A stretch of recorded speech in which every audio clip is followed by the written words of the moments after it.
नमस्कार, मी धनाजी माने. मी परवा तानाजी शेठला भेटल्यानंतर मला एवढं समाधान वाटलं की माझ्या डोळ्यातून अश्रू आलं की एवढं धीर देतात ती व्हिडिओच्या कॉम्पिटिशन मध्ये शेतकऱ्यांना. त्यांचं मी खूप खूप आभारी आहे.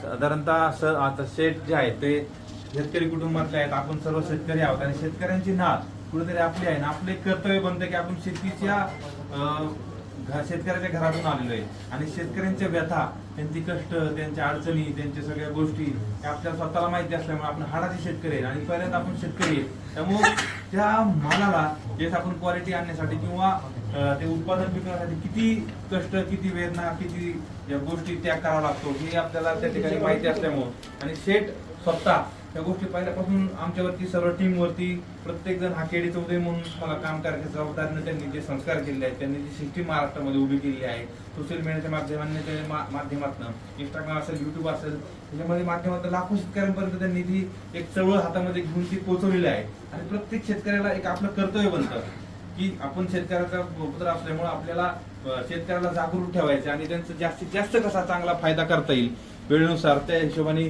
कसं जागरूक करता येईल, कसं वातावरण चांगलं ठेवता येईल, प्रत्येक शेतकऱ्याच्या मालाला वेगवेगळ्या पद्धतीला त्या ठिकाणी डेव्हलप करून म्हणजे मला बदलायची कंपनी असेल किंवा खरडा इतर वेगवेगळ्या साईजनुसार, क्वालिटीनुसार वेगवेगळे ग्राहक तयार या ठिकाणी प्रचंड प्रमाणात गेले 10-11 वर्ष झालं. आता 21 ऑगस्टला आपण 51 वर्ष एका आपल्या हे उद्योग केडीचे उद्योग समारोह झाले आहेत.